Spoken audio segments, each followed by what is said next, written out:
レッスン1、完璧なスナックの組み合わせ。アンナ、エネルギーバーとスライスしたリンゴをいくつか持ってるよ。パーフェクトな組み合わせだと思わないか？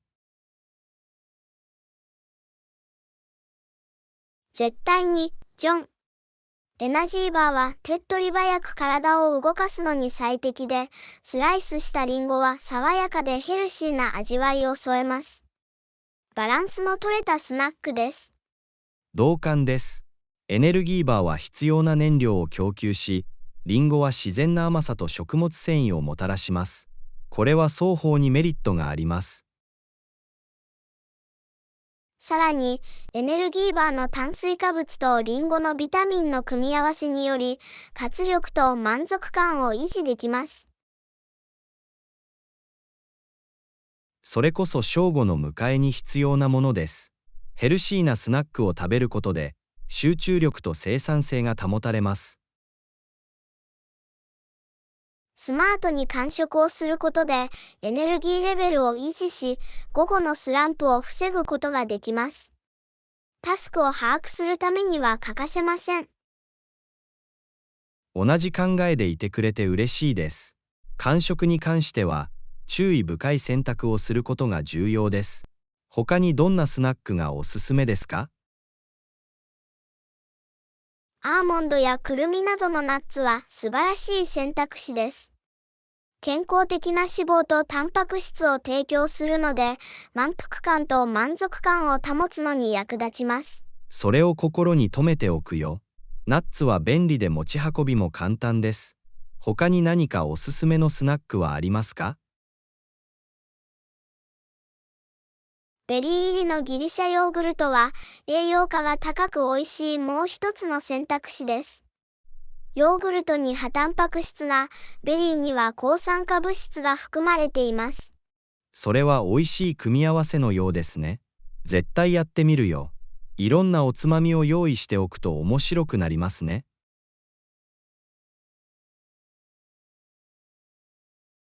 絶対に、ジョン。ヘルシーなスナックを幅広く用意しておくと、飽きることがなく、栄養上のニーズを満たすのに役立ちます。これ以上は同意できませんでした。健康的な食事プランを守るには、多様性が鍵だ。アンナ、これらのスナックのアイデアを共有してくれてありがとう。どういたしまして、ジョン栄養満点のスナックのアイディアはいつでも喜んで共有するよ。自分に最適なものを見つけることがすべてです。確かに、満足感と栄養価の両方を備えたスナックを見つけることは重要です。スナックを賢く選び、元気を保つには、コツコツコツです。おめでとう、ジョン。楽しくて栄養のあるスナックブレイクをたくさんお祈りします。一日を通して健康で元気を保ちましょう。ありがとう、アナ。あなたの願いはとても意味があります。おやつは必ず手元に置いておき、休憩時間を有効に使うよ。レッスン2、カスタマイズギフト。アンナ、パーソナライズされたギフトを作ることを考えていますか？妹の誕生日に自分だけのフォトアルバムを作ろうと思っていました。素晴らしいアイディアだね、ジョン。パーソナライズされたギフトは心のこもったユニークなものです。フォトアルバムは特別な思い出を残すのに最適な方法です。まさに、彼女が大切にできる意味のあるものを作りたい。自分だけのフォトアルバムの作り方について何か提案はありますか？一つのアイデアは、鑑賞的な価値のある写真を集めて、年代順に、または様々なテーマやイベントに基づいて整理することです。それは素晴らしいアプローチのように思えます。妹と共有した様々な節目や瞬間から写真を選ぶことができます。アルバムがもっと特別なものになるだろう。写真に添えるキャプションや簡単な説明を追加することもできます。個人的なタッチを加え、それぞれの写真の背景にあるストーリーを伝えるのに役立ちます。私はそのアイデアが好きです。キャプションを含めると、アルバムがより魅力的になり、写真に収められた思い出の背景がわかります。また、手書きのメモ、ちょっとした記念品など、他の要素を取り入れて、アルバムをさらにユニークなものにすることもできます。それは素晴らしい提案です。そうした個人的なタッチを加えることで、このアルバムは真に唯一無二のアルバムになり、妹との絆が反映されるだろう。絶対に、ジョン。その小さなディテールこそが大きな違いを生み、送る人にどれだけ思いやりと愛情が込められているかを伝えることができるのです。これ以上は同意できませんでした。この贈り物を妹への心からの感謝の気持ちの表れにしたい。アンナ、ご意見ありがとうございます。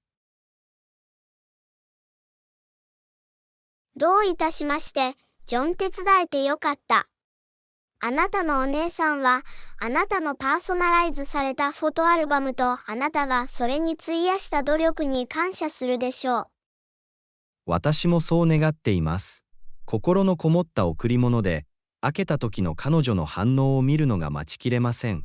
意味のある、パーソナライズされたギフトを作りましょう。おめでとう、ジョン。フォトアルバムの作成にご成功をお祈りします。お姉さんの誕生日のお祝いに喜びと素敵な思い出がもたらされますように。ありがとう、アナ。あなたの願いはとても意味があります。その結果と、彼女がパーソナライズされたギフトをどれだけ気に入ったかを必ず共有します。レッスン3、自分のスタイルを見つける。アンナ、ワードローブを更新しようと思っています。何が私に一番合っているか見てみたいです。自分のスタイルを見つけるコツはありますか？いいアイディアだね、ジョン。様々なスタイルを試したり、様々なルックスを試したりすると、自分の心に響くものを見つけるのに役立ちます。同感です。今こそ変化を起こして、様々なファッションの選択肢を模索する時だと感じています。どこから始めたらいいの？良い出発点は、インスピレーションを集めることです。ファッション雑誌を見たり、オンラインのファッションウェブサイトを閲覧したり、好きなルックスのピンタレストボードを作成したりすることもできます。それは理にかなっています。自分にとって魅力的なスタイルをよりよく理解するために、画像やアイデアを集め始めるつもりです。選択肢を絞り込むのに役立ちます。インスピレーションを得たら、買い物に行きましょう。様々な店を訪れ、様々なスタイルやカットの服を試着して、自分の体型に合うものを見つけてください。様々なスタイルを試してみるのは、自分に最も合ったものを見つけるための楽しくてインタラクティブな方法のように思えます。いろんな服が私に似合うのを見てワクワクします。ジョン、それは楽しくて目を見張るような経験になるかもしれません。心を開いて、自分のコンフォートゾーンから進んで一歩踏み出すことを忘れないでください。新しいことに挑戦して、自分のファッションコンフォートゾーンから抜け出す準備はできています。自分の個性を表現し、自信を持てるスタイルを見つけたいです。それがスピリットだ、ジョン。個人的なスタイルには自信が鍵です。着ているもので気分が良ければ、それが輝きを放ちます。まさに、着心地が良く、自信を持って服装をしていると、全体的な態度や、他の人があなたをどう認識するかに良い影響を与えると思います。絶対に、ジョン。あなたの個人的なスタイルは、あなたが誰であるかを表現するものです。自己表現や自己表現のためのパワフルなツールです。このファッションの旅に出て、自分のスタイルを発見できることにワクワクしています。アンナ、指導と励ましをありがとどういたしまして、ジョン手伝えてよかった。きっとあなたにぴったりなスタイルが見つかると思います。さあ、あなたのファッションアイデンティティを見つけましょう。乾杯、アンナ。私のファッション探求と発見したスタイルについて最新情報をお届けします。ご支援いただきありがとうございます。レッスン4、親になるための準備。アンナと妻と私は赤ちゃんを期待しています。私たちは親になるための準備を始めています。ベビーベッドは間違いなく手配できると思います。他にリクエストや提案はありますか？おめでとう、ジョン。それは素晴らしいニュースだ。ベビーベッドは確かに欠かせないアイテムです。おむつ交換台も用意しようと考えたことはありますか？ありがとう、アナ。おむつ交換台は子供部屋に実用的な追加品のように思えます。おむつ替えがもっと便利になるだろう。リストに追加しておきます。検討したいもう一つのアイテムは、快適なロッキングチェアまたはグライダーです。授乳や赤ちゃんとの絆を深めるのに最適な場所です。それは素晴らしい提案です。アンナ、ロッキングチェアやグライダーがあれば、小さなお子様との特別なひとときに居心地の良い環境を作り出すことができます。さらに、家のベビープルーフもお忘れなく。安全扉の設置、家具の固定、コンセントの覆いは重要なステップです。そうだね、アンナ。安全は最優先事項です。家にベビープルーフを施すことで安心感が得られ、赤ちゃんが安全に探索できる環境を確保できます。ベビーモニターも用意しておくと良いでしょう。別の部屋にいても赤ちゃんを見守ることができます。それは間違いなく私たちのリストに載っています。アナ、ベビーモニターは、たとえ離れていても、赤ちゃんの睡眠を監視し、赤ちゃんの健康状態を確認するのに役立ちます。最後に、おむつ、お尻拭き、ベビー服などの赤ちゃんの必需品を買いだめすることを検討してください。早い時期に備えて物資を用意しておくと役に立ちます。絶対に、アンナ。赤ちゃんの必需品の在庫があると、土壇場で店に行く必要がなくなります。準備がすべてです。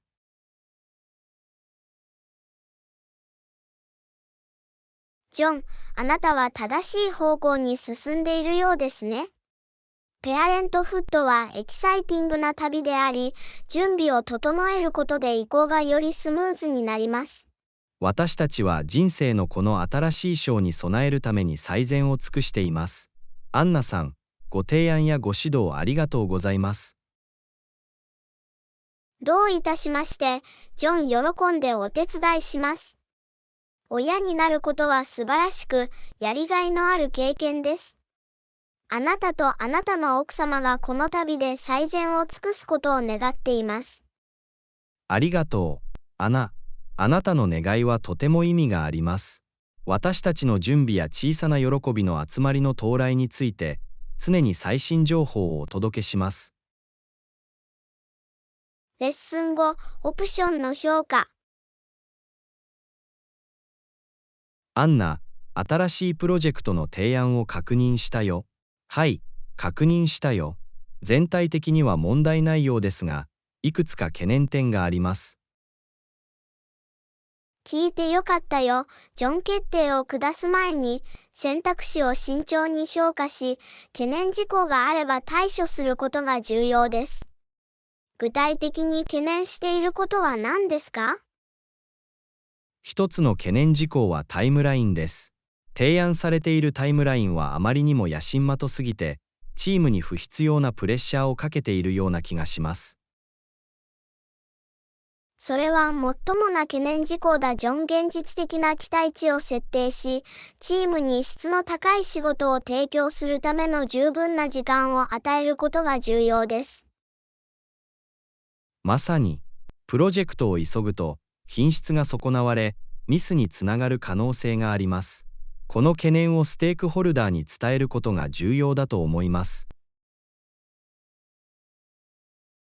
このような状況では、コミュニケーションが重要です。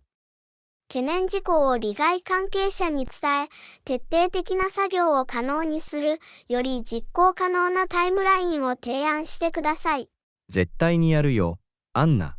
全員が同じ認識を持ち、潜在的なリスクを理解するためには、オープンで正直なコミュニケーションが不可欠です。私が気づいたもう一つの懸念は予算です。割り当てられた予算を超える提案は見つかりましたか？はい、それは別の懸念事項です。中には予算を超える提案もあるので、コストと品質のバランスを取ることが重要だと思います。各提案の価値と成果物を評価し、予算と比較検討することが重要です。場合によっては、コストが少し高い方が良い結果につながることもあります。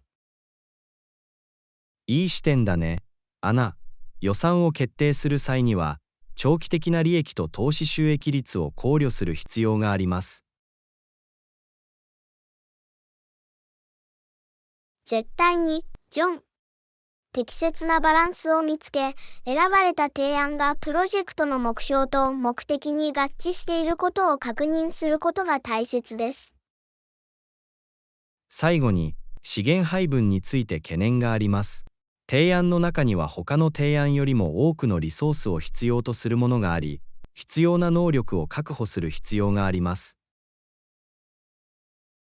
リソース配分は考慮すべき重要な側面です。リソースの可用性を評価し、提案されたプロジェクトがチームのキャパシティに合っているかどうかを評価します。リソース要件を慎重に評価し、チームと話し合います。プロジェクトを成功させられるようにすることが重要です。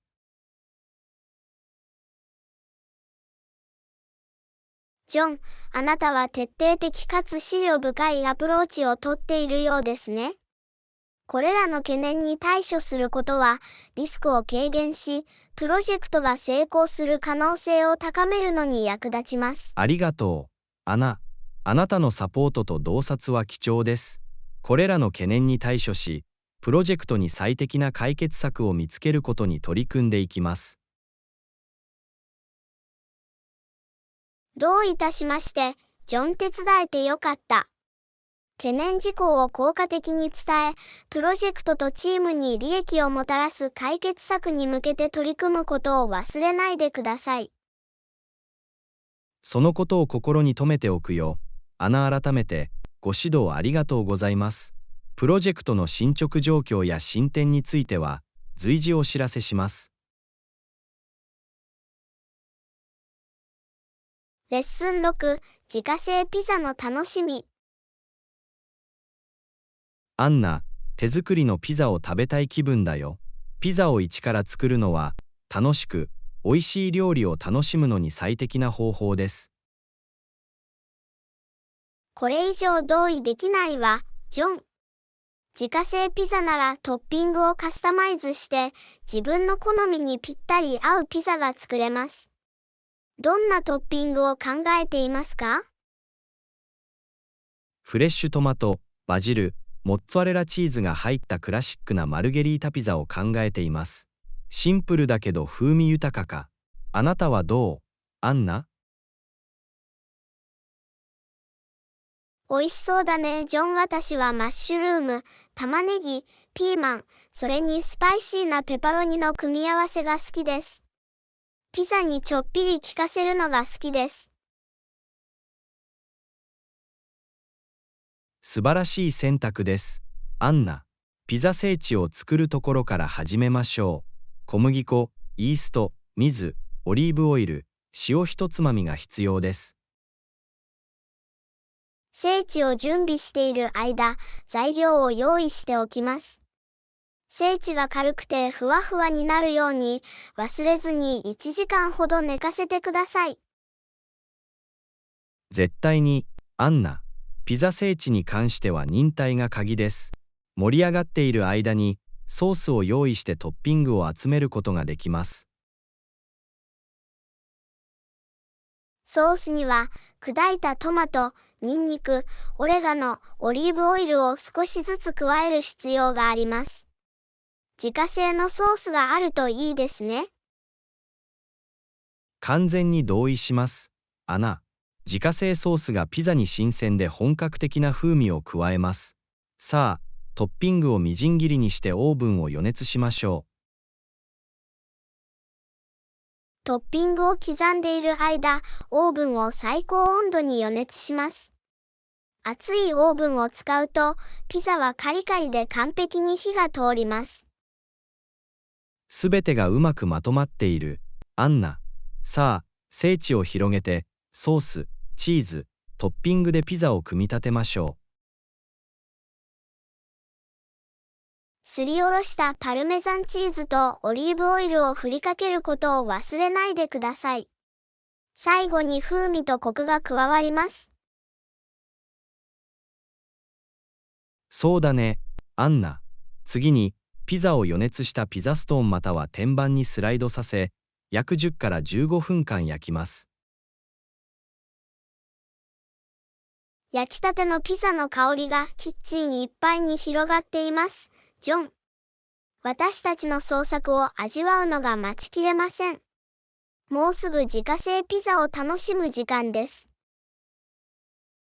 ピザはオーブンから出たよ。あんな見た目は素晴らしい。スライスして掘り下げてみましょう。自家製ピザはいつもご褒美です。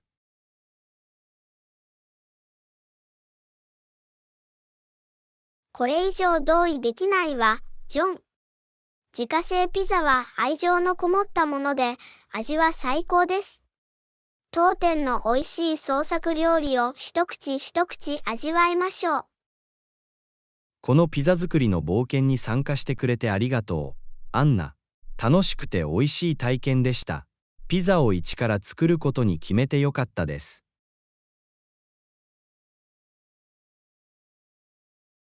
どういたしまして、ジョン光栄でした。自家製ピザを作ることはいつでも絆を深め、美味しい料理を楽しむのに最適な方法です。ピザナイトをもっとたくさん楽しみましょう。乾杯、アンナ。皆さんと一緒にピザナイトや料理の冒険を楽しみにしています。これからも手作りのお菓子の世界を探検していきましょう。レッスン7、ランドリールーチン。アンナ、どれくらいの頻度で洗濯しますか？普段、週に1回くらいはするんですか？いい質問だね、ジョン。洗濯は1週間に1回行って、洗濯物をきちんと整理して、1週間を通して清潔な服を保つようにしている。あなたはどう？私はほとんど同じスケジュールだ、アナ。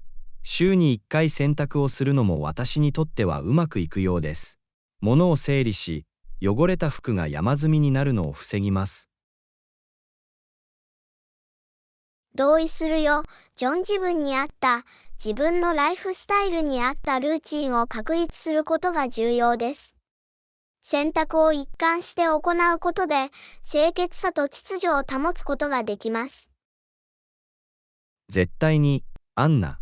それに、定期的に洗濯をすることで、仕事やその他の活動に十分な清潔な服が手に入ります。準備がすべてです。それは良い点だ、ジョン。土壇場で慌てて走るよりも、清潔な服をすぐに用意しておいた方がいいです。少しの計画は大いに役立ちます。間違いない、アナ、選択に関して言えば、システムを導入しておくとプロセスを合理化できると思います。服を色や精地の種類で分類すると簡単になります。同意するよ。ジョン衣類を仕分けると、色にじみを防ぐだけでなく、様々な精地に適した洗濯設定を選択するのにも役立ちます。これは時間の節約になります。まさに、アナ。そして、洗濯設定といえば、服のケアラベルを必ず読んで、適切な温度とサイクルを決めます。いい習慣だね。ジョンお手入れの指示に従うことで、私たちの服は良好な状態を保ち、長持ちします。これは小さいながらも重要なディテールです。本当にそうだよアンナ。それと、衣類を乾燥させるときは、なるべく物干しロープか物干しラックを使うのが好きです。エネルギーを節約でき、衣類にも優しいです。同感だよ、ジョン。自然乾燥は、特にデリケートな衣類には素晴らしい選択肢です。型崩れを防ぎ、縮みのリスクを軽減します。絶対に、アンナ。それに、風乾した服のフレッシュな香りもおまけです。ちょっとしたアウトドアを屋内に持ち込むようなものです。素晴らしいよ、ジョン。さて、清潔な服を畳んで整理することを忘れないようにしましょう。それを正しく行うために数分余分に時間をかけると、長い目で見れば時間を節約できることが分かりました。アンナ、これ以上同意できない。きちんと折りたたまれて整理された服は、着替えるときに必要なものを見つけやすくなります。整理された生活への小さな一歩です。違いを生むのは些細なことだよ、ジョン。そして、洗濯の習慣を身につけることは、清潔さと秩序を保ち、最終的には心の安らぎを保つのに役立ちます。よく言った、アナ。自分に合った洗濯習慣を確立することは、家庭がうまく機能し続けるためには、小さいながらも重要なことです。努力する価値はあります。レッスン8、難しい質問への取り組み。同感です。アンナ、よくある難しい質問に取り組むためのヒントはありますか？絶対に、ジョン。難しい質問に直面したときには、落ち着いておくことが大切です。返答する前に、少し時間をとって考えをまとめてください。それは素晴らしい点です。アナ、急いで答えを出すよりも、一時停止してアイデアを集めた方がいいです。冷静さは、思慮深い回答をするのに役立ちます。まさに、ジョン。さらに、質問に注意深く耳を傾け、完全に理解していることを確認することが不可欠です。必要であれば、遠慮なく説明を求めてください。アンナ、これ以上同意できない。質問を明確にすることで、その人が回答に何を求めているのかをよりよく理解できる場合があります。絶対に、ジョン。もう一つのヒントは、複雑な質問を小さな部分に分解することです。各コンポーネントを分析し、一つずつ解決することで、包括的な回答が得られます。それは賢いアプローチだよ。アンナ、質問を細分化することで、それぞれの側面に個別に取り組むことができるため、明確で簡潔な回答を簡単に作成できます。はい、ジョン。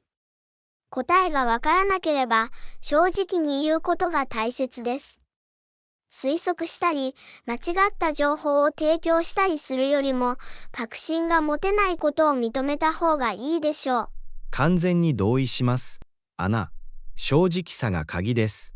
情報がない場合は、それを確認して、後で答えを見つけるように申し出た方が良いでしょう。誠実さを示すものです。絶対に、ジョン。さらに、難しい質問に答えるときは、あなたの見解を裏付ける例や証拠を提供するようにしてください。これにより、回答の信頼性が高まります。それは素晴らしいヒントです。アンナ、例や証拠で回答を裏付けることは、あなたがその質問について深く考えていることを示し、自分の意見を裏付けることができるということです。はい、ジョン。デリケートな質問や物議を醸すような質問を受けるような状況では、礼儀正しい口調を保ち、守備的にならないようにすることが重要です。アンナ、これ以上同意できない。困難な状況であっても、冷静かつ敬意を持って対応することは、成熟度とプロ意識を示しています。建設的な対話を育むのに役立ちます。絶対に、ジョン。最後に、会話中はアクティブリスニングを練習してください。話し手の言葉、口調、ボディーランゲージに注意して、相手の質問を完全に理解してください。それは重要なポイントです。アナ、積極的に耳を傾けることで、質問のニュアンスを把握して適切に回答することができ、より有意義で効果的なコミュニケーションにつながります。確かに、ジョン。これらのヒントを実行することで、難しい質問を自信を持って解決し、思慮深く包括的な回答を提供することができます。アンナ、これらの貴重な洞察に感謝します。これらのヒントは間違いなく、難しい質問をより効果的に処理するのに役立ちます。専門知識を共有していただきありがとうございます。どういたしまして、ジョン。手伝えてよかった。練習すれば完璧になることを忘れないでください。これらのヒントをためらわずに実行に移してください。時間が経つにつれ、スキルは上がっていきます。アンナ、絶対にそのことを覚えておくよ。改めて、ありがとうございます。これらの戦略を実践し、難しい質問への回答を改善できることを嬉しく思います。レッスン9、来週から。それは公平に思えます。いつから始められますか？来週から始めることができます。それはあなたにとって都合がいいの？はい、来週はうまくいきます。あなたの到着に備えて、すべての準備が整っているか確認します。ありがとう、ジョン。ご準備いただきありがとうございます。チームに加わることにワクワクしています。アンナ、あなたが乗ってくれて嬉しいです。あなたのスキルと経験は、私たちのチームにとって貴重な助けとなるでしょう。それを聞いて嬉しいよ、ジョン。貢献して、ポジティブな影響を与えたいと思っています。聞いてよかったよ。あんなエキサイティングなプロジェクトがいくつか予定されており、この環境であなたはきっと成功するでしょう。挑戦する準備はできているよ、ジョン。どんなことが起こっても対処できる自信がある。それが魂だよ。アナ、前向きな姿勢と学ぶ意欲があれば、遠くまで行けるでしょう。ありがとう、ジョン。この機会をいただき、感謝しています。最善を尽くします。それについては疑いの余地はない。アナ、あなたの献身と熱意は称賛に値します。ジョン、あなたの信頼に感謝します。私はあなたの期待を超えるために全力を尽くします。私はあなたの能力を信じています。アナ、もし助けが必要になったら、忘れずに助けを求めてください。私たちはあなたをサポートするためにここにいます。ありがとう、ジョン。必要なら遠慮なく指導を仰ぐつもりです。成功にはチームワークが不可欠です。絶対に、アンナ。力を合わせれば、素晴らしいことを成し遂げることができます。あなたと一緒に仕事ができるのを楽しみにしています。同じように、ジョン。この機会を最大限に生かして、何か素晴らしいものを作りましょう。アンナ、これ以上同意できない。チームへようこそ。一緒にエキサイティングな旅を始めましょう。ありがとう、ジョン。その一員になれてワクワクしています。変化を起こし、目標を達成しましょう。確かに、アンナ。あなたが到着したことで、私たちは新たな高みに一歩近づいたと確信しています。レッスン10、対話と理解。はい、すべての当事者間の対話と理解を求める声もあります。同意するよ。ジョン。紛争時には、オープンなコミュニケーションを促進し、共通点を模索することが重要です。絶対に、アンナ。人々が集まってお互いの意見に耳を傾け、理解し合うことで、平和的な解決策を見つける道が開かれます。その通りだ、ジョン。対話は私たちが障壁を打ち破り、理解の架け橋を築くことを可能にします。アンナ、これらの会話には共感と敬意を持って取り組むことが不可欠です。誰の経験や意見も重要です。これ以上同意できないわ、ジョン。多様な視点を認め、評価することで、対話を促す環境を作ることができます。確かに、アンナ。対話は合意を意味するものではないことを覚えておくことは重要です。しかし、対話は私たちが洞察を得て、相互理解の分野を見つけるのに役立ちます。絶対に、ジョン。対話を通じて、違いがあっても私たちを結びつけることができる共通の価値観と共通の目標を見つけることができます。それは妥当な点だ、アナ。私たちが思っている以上に共通点が多いのはよくあることです。対話は、私たちが共有する価値観を発見するのに役立ちます。はい、ジョン。お互いの中に人間性を乱し、希望や恐れ、願望を持っていることを認めることです。よく言った、アナ。オープンマインドで学習意欲を持って会話に取り組むことで、分断を埋め、理解を深めることができます。話すだけじゃないんだ、ジョン。他の人の意見に積極的に耳を傾け、彼らの視点に真の関心を示すことも同様に重要です。絶対に、アンナ。積極的に耳を傾けることで、さまざまな視点のニュアンスを把握し、思慮深く対応することができます。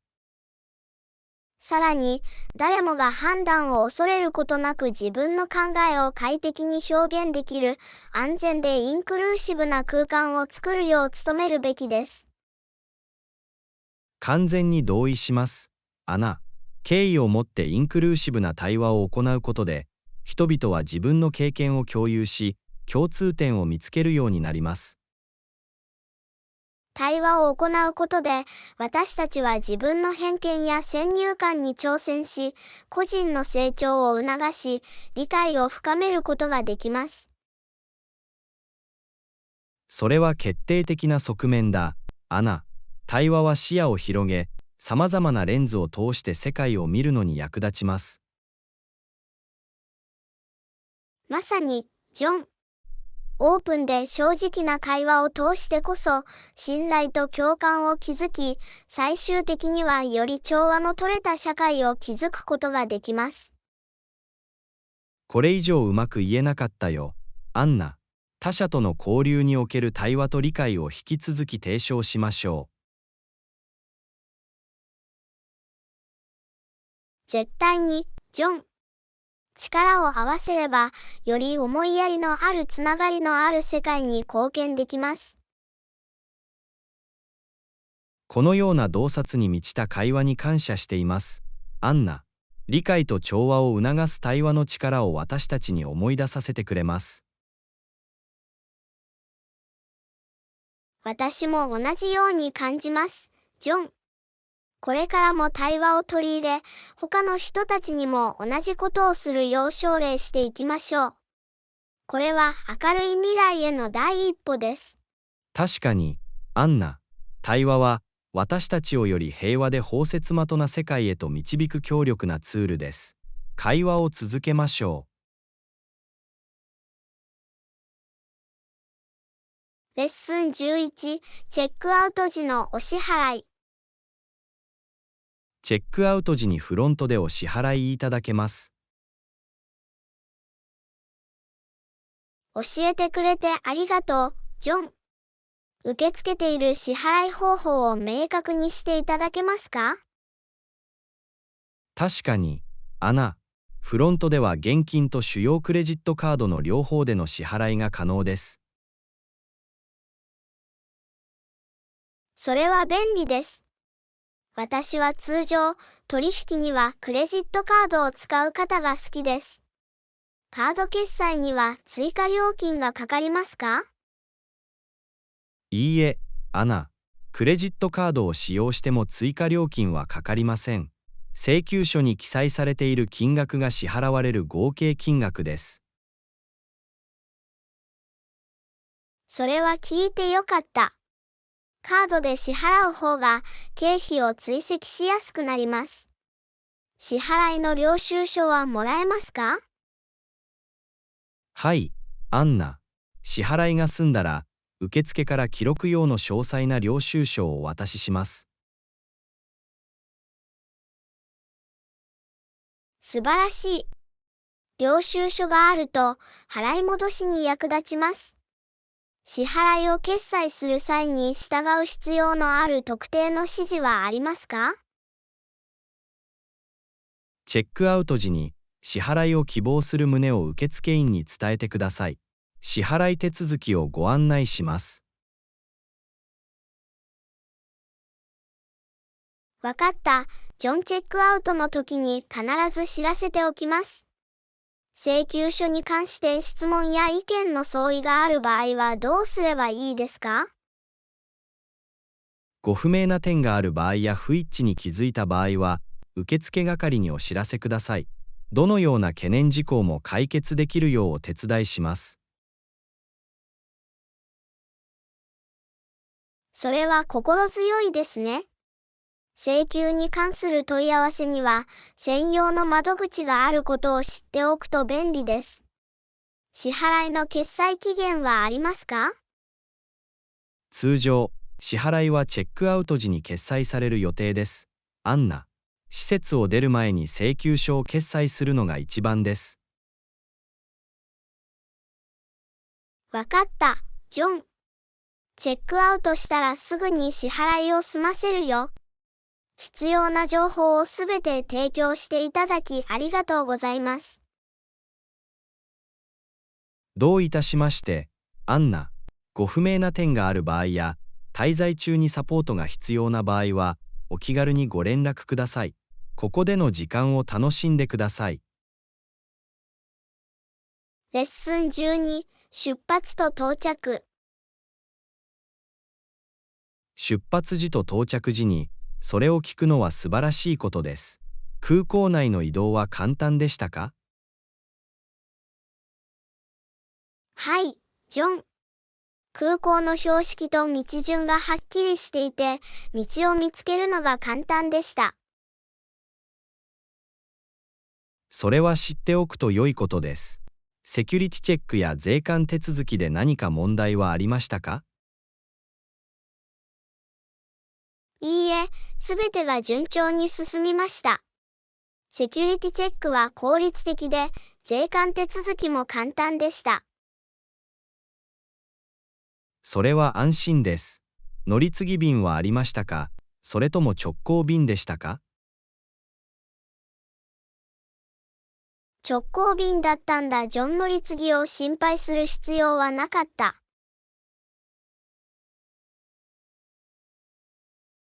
これにより、時間と手間を大幅に節約できたはずです。搭乗手続きはどうですか？組織化されましたか？はい、搭乗手続きはよく整理されていました。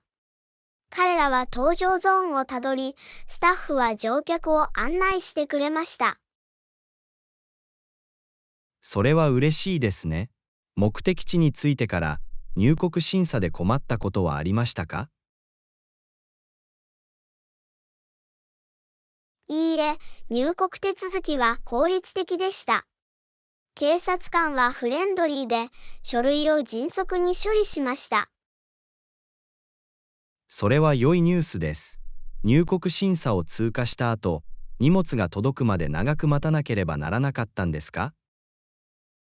幸いなことに、長く待つ必要はありませんでした。荷物はすぐに届き、問題なく受け取ることができました。それは便利です。事前に交通手段を手配しましたか？それとも空港でタクシーを見つけましたか？事前に交通手段を手配したわ。ジョン。到着時に運転手が待ってくれて便利でした。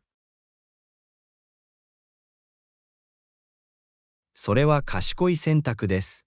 時間を節約し、宿泊施設へのスムーズな移行を保証します。全体的な体験はいかがでしたか？全体的にスムーズで手間のかからない旅でした。ジョン。空港での手続きと施設は楽しい体験になりました。それが聞けて嬉しいです。ストレスのない旅は、残りの旅にポジティブな雰囲気をもたらします。すべてがうまくいったことを嬉しく思います。ありがとう、ジョン。それは本当に私の旅の素晴らしいスタートでした。あなたの指導と助言に感謝します。どういたしまして、アンナ。滞在中に他にご不明な点がある場合やサポートが必要な場合は、お気軽にご連絡ください。目的地での時間を楽しんでください。レッスン13、フルーティーディライト。色とりどりのフルーツを使った新鮮なフルーツサラダが作れるかもしれません。おいしそうだね、ジョン。どんな果物を入れるのが良いですか？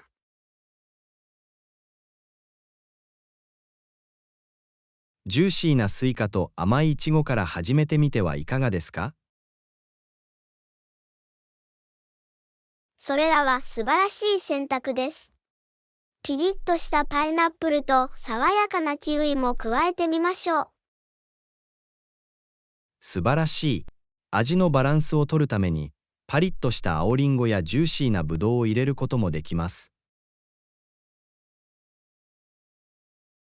私はその組み合わせが大好きです。オレンジやグレープフルーツのようなピリッとしたひねりの効いたシトラスフルーツはいかがですか？それは素晴らしいアイデアです。シトラスのフルーツがサラダに爽やかでピリッとした要素を加えます。同感です。新鮮なミントの葉を振りかけて、ハーブのフレッシュさを感じさせることもできます。絶対に。ミントは全体的な香りを高め、楽しい風味を与えます。さらに魅力的なものにするために、フルーツサラダの上に軽い蜂蜜とライムのドレッシングを振りかけることもできます。完璧な仕上げですね。ドレッシングはサラダにほんのり甘みとピリッとした味わいを加えます。試してみるのが待ちきれません。楽しくて健康的なおやつのようですね。確かに。軽くて爽やかなデザートやスナックを楽しむのに最適な方法です。このフルーティーなアイデアを思いついてよかったです。どんな場面にも合うシンプルで美味しい一品です。絶対に。さらに、様々なビタミンや栄養素を食事に取り入れる素晴らしい方法です。それは本当です。このカラフルで栄養たっぷりのフルーツサラダを楽しんでワクワクします。フルーティーな味わいになりそうです。材料を集めて準備を始めましょやってるよ、ジョン。きっとヒットする素敵なフルーツサラダを作ろう。楽しみにしてるよ。あんなフルーティーな創作を一緒に楽しみましょ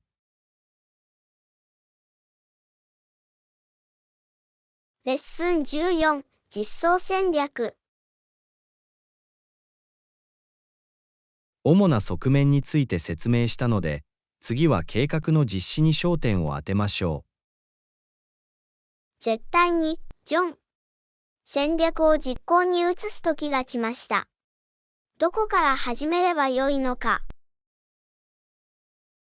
まず、具体的な目標を設定し、各タスクのタイムラインを作成することから始めることをお勧めします。それはいい考えだ。明確な目標と期限を設けることで、集中力とモチベーションを維持できます。目標を設定したら、各タスクをより小さく、管理しやすいステップに分解しましょそれを分解することで、圧倒されにくくなり、プロセス全体を通して整理された状態を保つのに役立ちます。まさに。また、効率的に実行できるように、リソースを配分し、責任を割り当てる必要があります。同意した。役割を割り当てることで、全員が自分が何をすべきかが分かり、効果的に貢献できるようになります。この実装段階では、コミュニケーションが鍵となります。定期的に意見交換を行い、進捗状況について話し合い、あらゆる課題に対処する必要があります。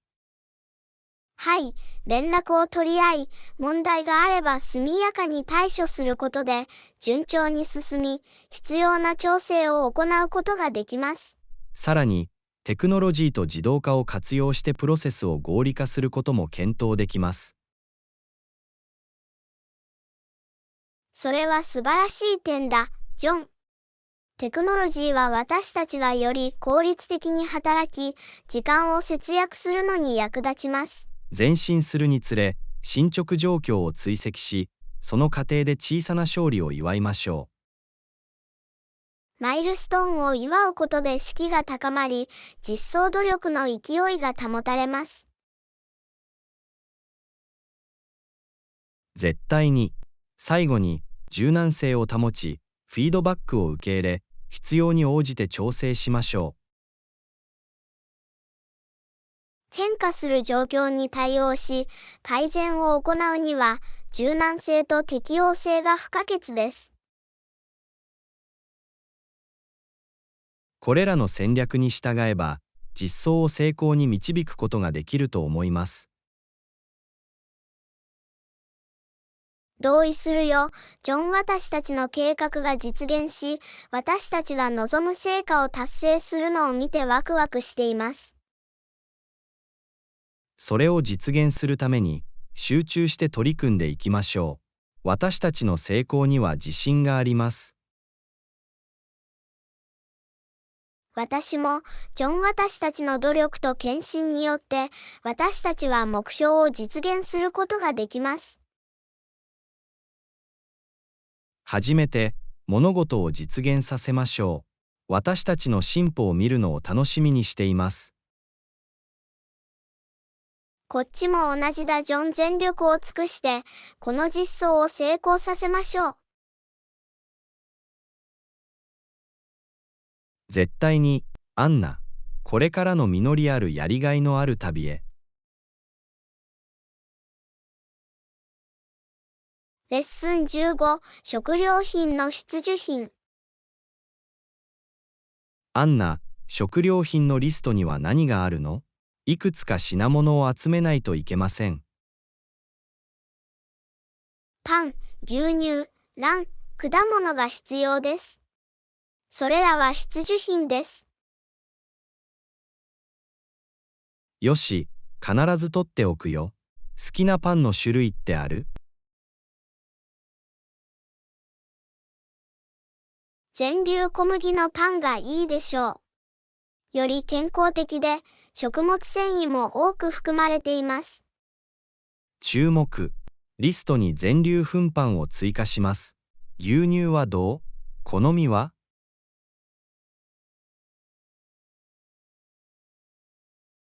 通常の牛乳だけで十分です。いろんな用途に使っています。牛乳です。それと卵、1ダース買えばいい？はい、卵は十数個あれば十分です。料理やベーキングに使えます。パーフェクト。さて、果物について話しましょう。どれが食べたいですか？バナナ、リンゴ、オレンジを買おう。それらは多用途で栄養価が高い。いいですね。バナナ、リンゴ、オレンジを買い物リストに追加します。素晴らしい。ストアから他に何か必要なものはありますか？今は他に何も思いつかない。必需品は網羅できたと思います。それでは、リストにあるものをすべて入手しましょう。ありがとう、ジョン。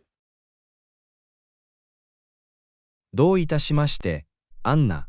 今から店に行って、食料品を持ってすぐ戻るよ。ジョン、気をつけて、リストを忘れないで。戻ったらまたね。忘れないよ。じゃあまたね。アンナ、すぐに戻ります。レッスン16、リクエストへの対応。アンナ、それは素晴らしい。ゲスト用に予備の枕や毛布も用意してもらえますか？もちろん、ジョン。快適に過ごせるように、予備の枕と毛布を用意しておきます。ありがとう、アナ。お客様を歓迎し、居心地の良い環境を作ることは重要です。絶対に、ジョン。追加のアメニティを提供することは、私たちが細部にまで気を配り、お客様のニーズに配慮していることを示しています。予備の枕と毛布を用意しておくと、お客様の寝具をカスタマイズできます。オプションを用意し、個人の好みに応えることは常に良いことです。同意します、アナ。固めの枕を好む人もいれば、柔らかい枕を好む人もいます。また、夜は寒く感じる人もいるかもしれません。暖かく保つために予備の毛布を用意しておくと良いでしょう。こうした要望に応えることで、滞在中の全体的な体験を向上させることができます。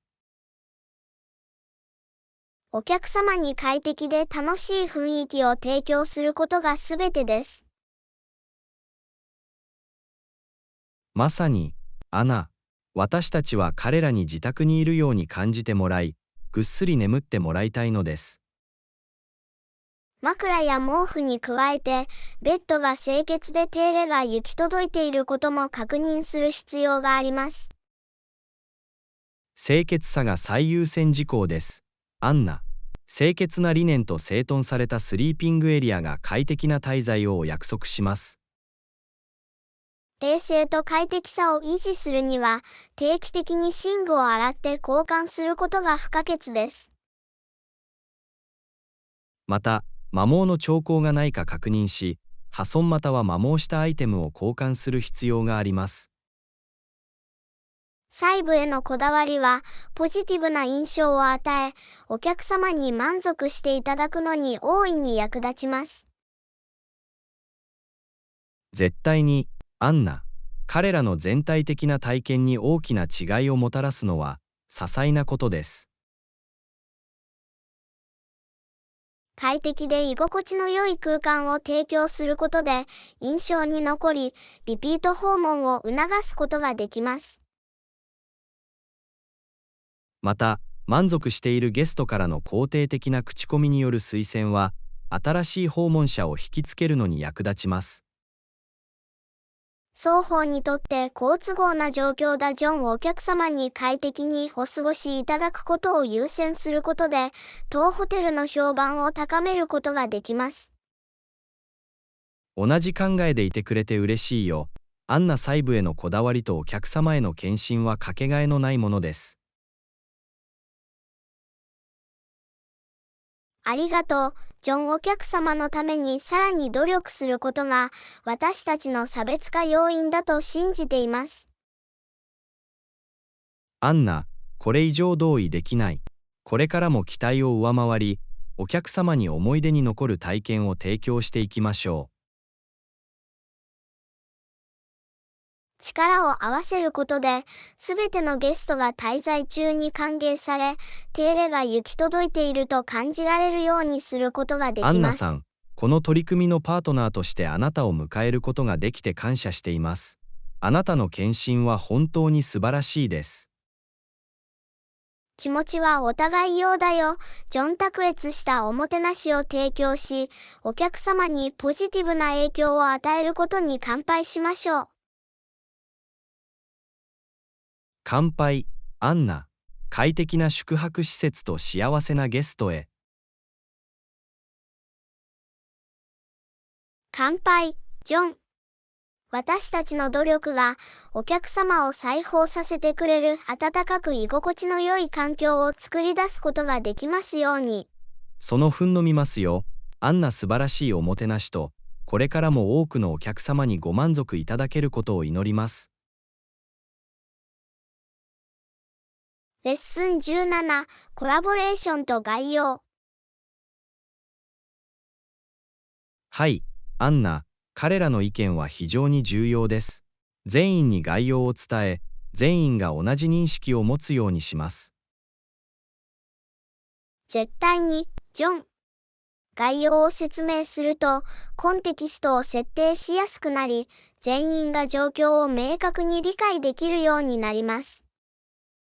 コラボレーションを促進し、全員のアイデアや視点が確実に届くようにすることが重要です。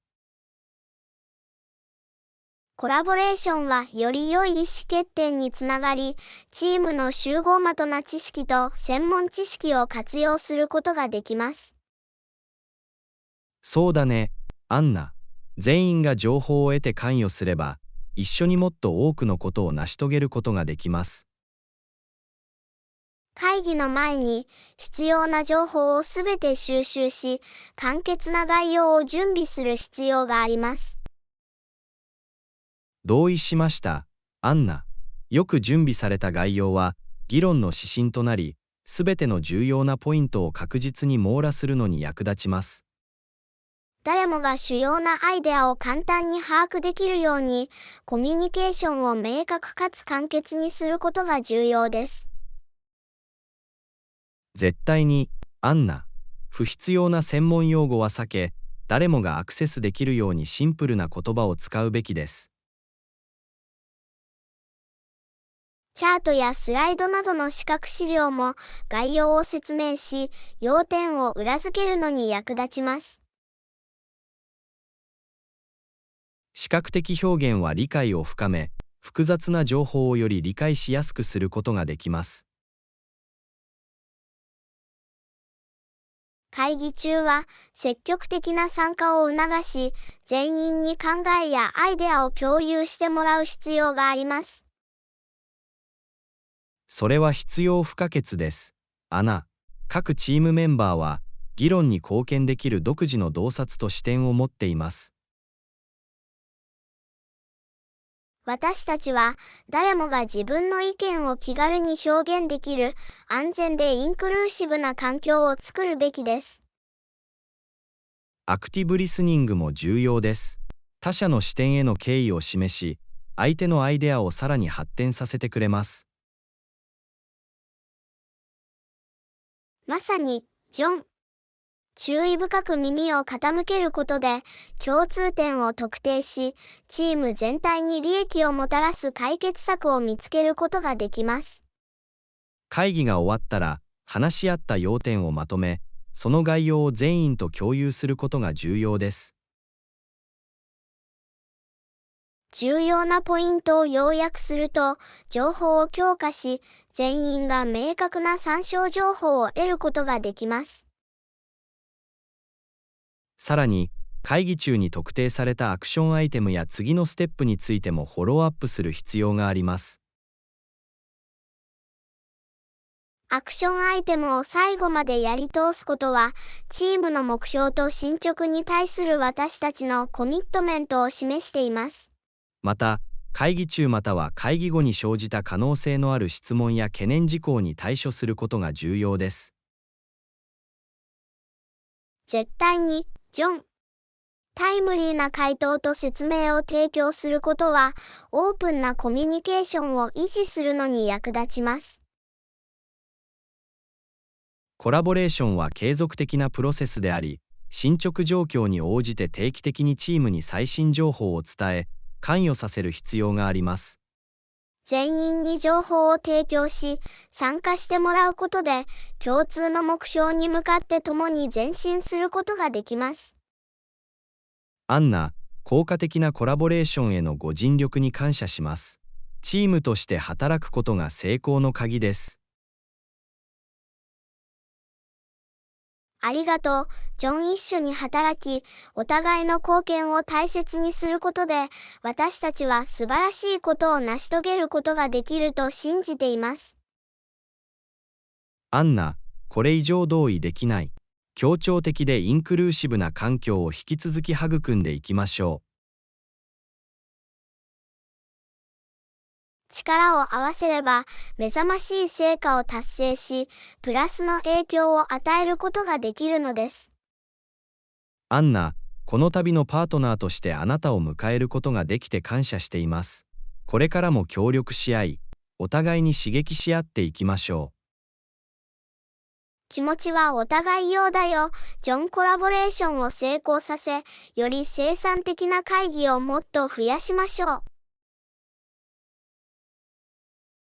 乾杯、アンナ。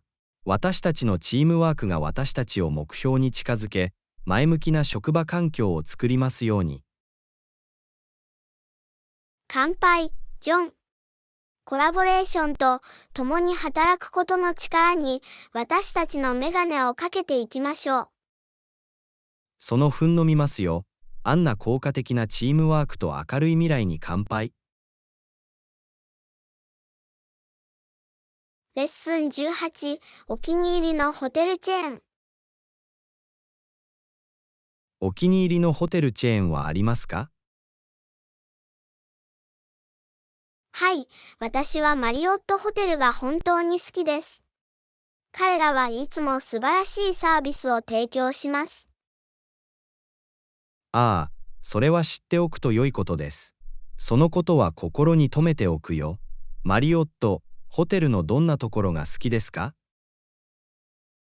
彼らの部屋はとても快適で手入れが行き届いていると思います。スタッフもフレンドリーで親切です。それは素晴らしいです。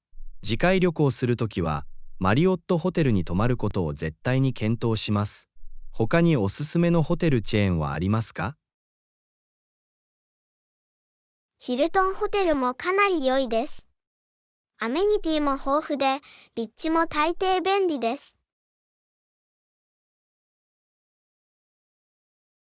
ヒルトンのいいところも聞いたよ。必ず調べてみるよ。特定のヒルトンホテルで泊まってよかったことはありますか？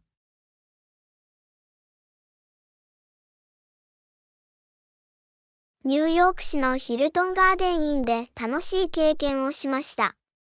街を探索するには絶好のロケーションでした。推薦していただきありがとうございます。それをリストに追加するよ。他に検討すべきだと思うホテルチェーンはありますか？ラグジュアリーをお探しの場合は、ザ・リッツ・カールトンをおすすめします。彼らの施設は、その優雅さと一流のサービスで知られています。ザ・リッツ・カールトンは素晴らしいサウンドです。特別な日にはそれを心に留めておくよ。おすすめの予算に優しいホテルチェーンはありますか？もちろん、予算が限られている場合は、ホリデーインエクスプレスをチェックすることをお勧めします。手頃な価格で快適な客室を提供しています。それは知っておくと素晴らしいことです。次回の予算に優しい旅行には、ホリデーインエクスプレスを必ず調べます。ご提案ありがとうございます。どういたしまして。お役に立ててよかったです。最終決定を下す前に、必ずレビューを読んで価格を比較してください。絶対に、必ずリサーチするよ。お気に入りのホテルチェーンを紹介していただき、ありがとうございます。全く問題ありません。これからの旅行で楽しい時間を過ごしてくださいね。感謝しています。気をつけて、素敵な一日を。レッスン19、クリスマスデコレーションショッピング。もうクリスマスデコレーションの買い物を始めましたか？まだですが、始めることにワクワクしています。休日の飾り付けが大好きなんです。私も、そのお祭り気分を家に持ち込むのはいつも楽しいです。購入したい特定のデコレーションはありますか？素敵な大きなクリスマスツリーとそれにかけるカラフルなオーナメントが欲しいです。あなたはどう？木や家を飾るフェアリーライトを買おうと思っています。魔法のような雰囲気を醸し出していると思います。ああ、同感だ。フェアリーライトは雰囲気を本当に変えることができます。白いライトと色のついたライトのどちらが好きですか？私はどちらも好きですが、今年は暖かい白いライトで行こうと思います。居心地がよくクラシックな感じがします。素敵ですね。色付きのライトを使ってもっと鮮やかにしようと思います。リースやストッキングなど他のデコレーションはどうですか？正面玄関用の花輪は絶対に手に入れたいです。緑が少し加わり、ゲストを迎えてくれます。そして、ストッキングは暖炉の必需品です。絶対に。ストッキングも必ず用意するよ。ささやかな贈り物やグッズでいっぱいにするのはいつもワクワクします。それは本当です。クリスマスの朝、ちょっとしたサプライズが待っているようなものです。デコレーションのために訪れる予定のお店はありますか？私は大抵地元のクリスマスマーケットに行きます。様々なデコレーションやユニークな手作りのアイテムが揃っています。それは素晴らしいですね。私の住んでいる地域のクリスマスマーケットもチェックしないといけません。地元企業をサポートするのはいつでもいいことです。間違いなく。さらに、これらの市場では、本当に特別で他に類を見ない作品を見つけることができます。デコレーションに個性を加えてくれます。私は完全に同意します。個性的で目立つものがあるのはいいですね。クリスマスデコレーションのお買い得品を見つけるためのコツはありますか？一つのヒントは、早めに買い物をすることです。クリスマスに近づくと物価が上がる傾向があるので、事前に買い物を始めるのが良いでしょう。また、セールや割引にも目を光らアせておきドバイスあましょう。りがとうございます。早めに買い物を始めて、お得な情報に目を光らせておきます。いくらかお金を貯めるのはいつでもいいことだ。どういたしまして。良い値段で素敵なデコレーションが見つかるといいんだけど。クリスマスは一年でとても不思議な時期です。本当にそうです。デコレーションを始めてホリデースピリットに入るのが待ちきれません。クリスマスデコレーションについておしゃべりしてくれてありがとう。光栄です。休日の伝統について話すのはいつも楽しいです。素敵なデコレーションの時間をお過ごしください。楽しいクリスマスシーズンになりますように。ありがとう。あなたも同じです。前もってメリークリスマス。